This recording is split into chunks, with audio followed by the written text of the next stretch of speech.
Hey y'all, it's Angel, your best friend who happens to be a therapist. I still can't believe they talked me into doing a podcast, but here I am and here we go. I'm not gonna lie to you, we gonna talk about everything. Nothing's off limits, the good, bad, and the ugly. So put your seatbelt on and enjoy the ride.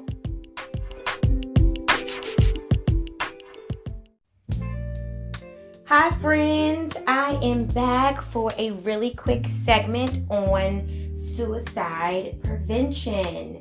September is officially Suicide Prevention Month, and I couldn't leave my friends hanging with not, talking about it, giving y'all some info, telling y'all what to do in the event if you all come across somebody who is feeling suicidal, talking about it, thinking about it, all of that good stuff. So let's get into it. There are two types of suicidal ideation, right? So suicidal ideation is thinking about killing yourself and making plans of actually killing yourself. Whereas passive suicidal ideation is wanting to die, but not making any plans. Go. So with that being said, let's start with some warning signs.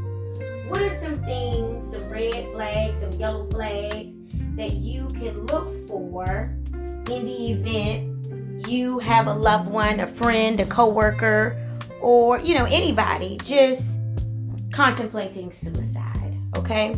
So some warning signs are, oftentimes people who are suicidal, they will start to make plans.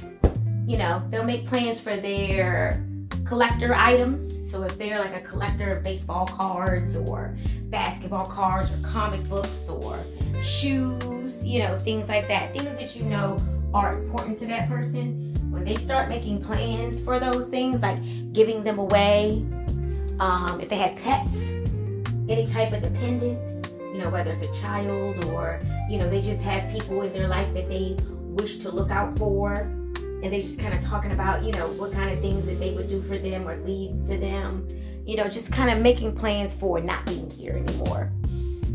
Withdrawing from others. So if this person, usually goes out and hangs out with their friends, but you notice that lately they haven't been going anywhere. They've been in the house. They haven't been showing up to events, all those kind of things. That's a red flag. It's definitely, I would say a yellow flag. I would say that's a yellow flag because people go through things sometimes. And it doesn't mean that they're suicidal, but we'll get into distinguishing the difference. Another warning sign is making statements or even jokes about dying, or saying goodbye to people, instead of, that common, I'll talk to you later kind of exit. It's more of a, let me give you your flowers now. People say that now. And, I like that. I like that, by the way. That's not a bad thing. But if somebody is, talking to you about how great you've been to them and they're kind of speaking in past tense, or, you've been a great friend, that kind of thing, like, it's okay for you to ask, why are you talking to me like this? You going somewhere? You plan on going somewhere where I'm not going to see you no more or talk to you anymore? It's okay to ask that question. Or if they're engaged in risky behaviors or just all out reckless behaviors. And I'm not talking about just speeding like I do. I do. I have a problem with, I got a need for speed. My name is Angel and I have a need for speed, for sure. It's a problem. I'm working on it though. But not that kind. I'm talking about like doing 95 while it's raining outside. Just completely negligent, reckless behavior. Like life-threatening, right? So life-threatening behaviors. So those are some of the common. Oh, another one that I just thought about is, they increase their alcohol and drug use. Alcohol and drugs, they numb the pain, for sure. The problem with the numbing medicine is it wears off. And And then when it wears off, we feel worse. And so when somebody is having thoughts of killing themselves, when that numbing medication, intoxication, substance, whatever you want to call it, wears off, those feelings of suicide or depression or sadness, anxiety, anything that they were trying to numb, that comes back tenfold. And so that can really be dangerous if the person has thoughts of suicide on their mind. For sure. So, passive suicide. So let's talk about passive suicide for a second. These are people, like I said earlier, that, think about dying, but they're not making any plans. So they might say things like, I really wish I didn't wake up tomorrow. My family would be better off without me. I'm such a burden, and I just feel like they could just do much better without me. Or I wish I was never born. I can't even believe I'm here. Why am I here? I have no purpose.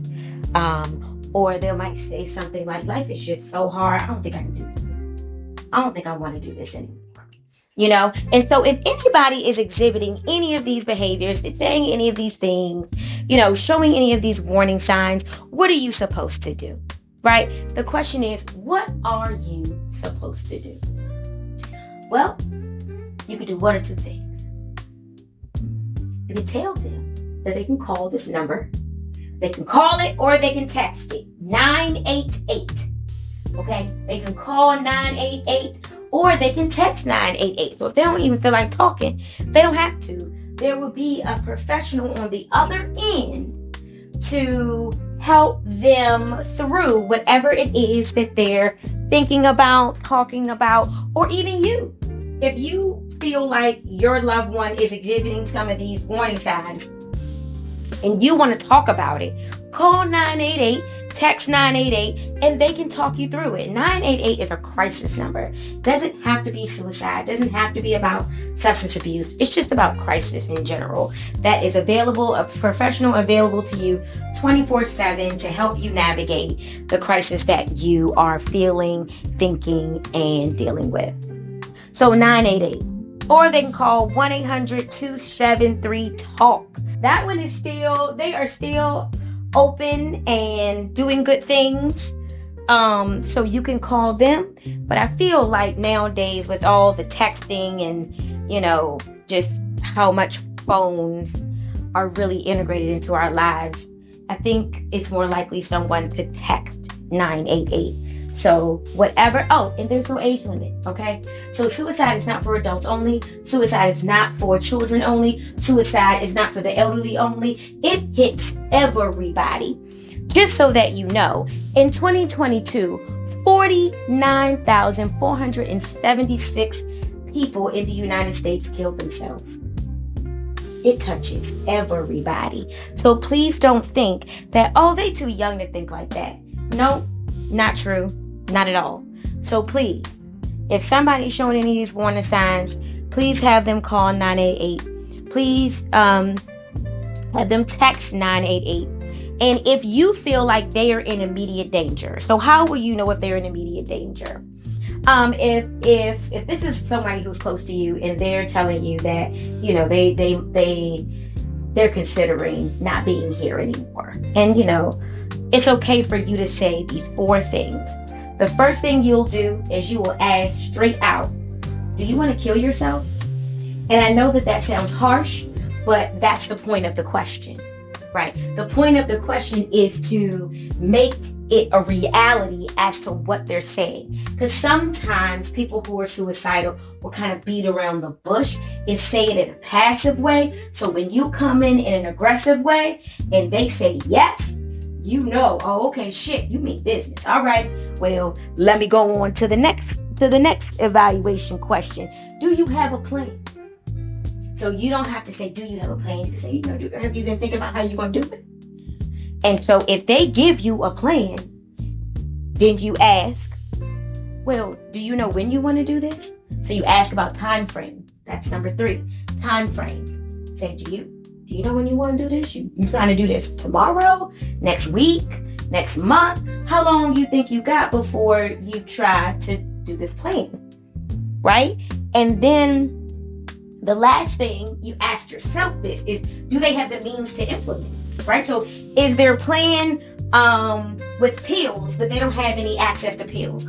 Or is their plan to shoot themselves, but they don't have any access to a gun?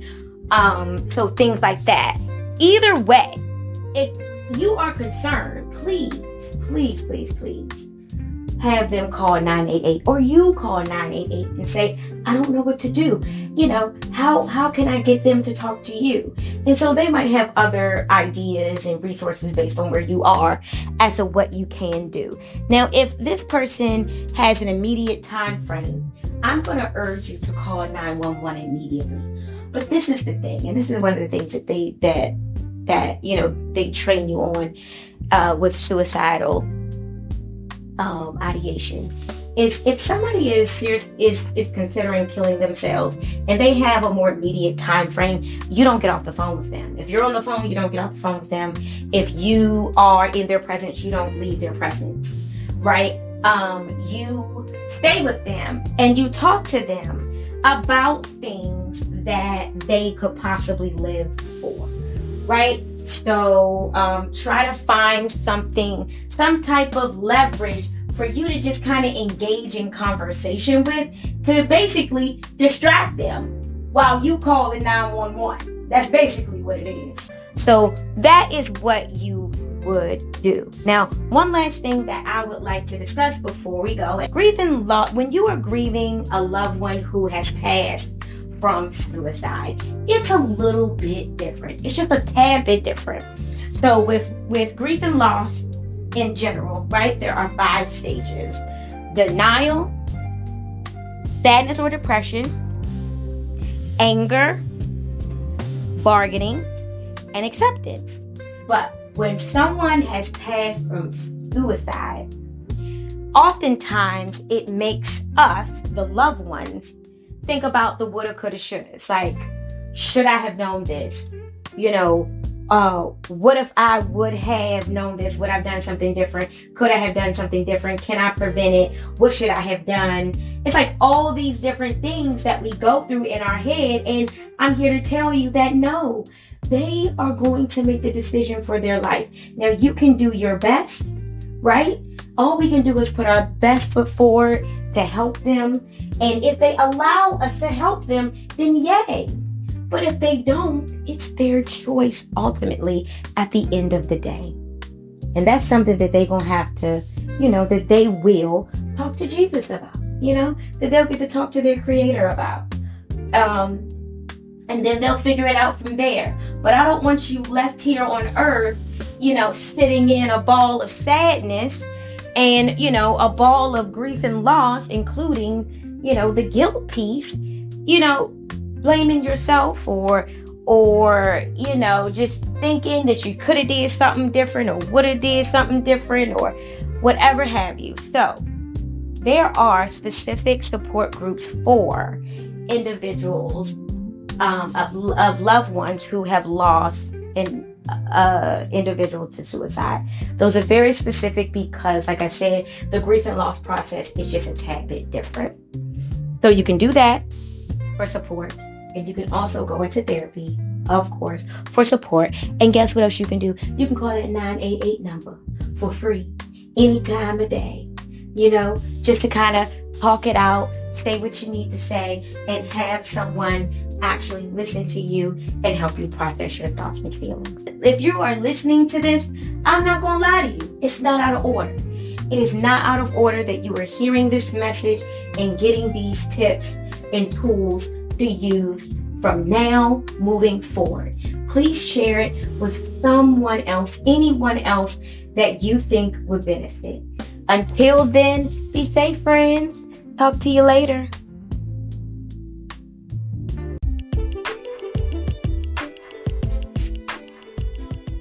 Thanks for listening to I'm Not Gonna Lie to You podcast. Subscribe for more insightful and down-to-earth content.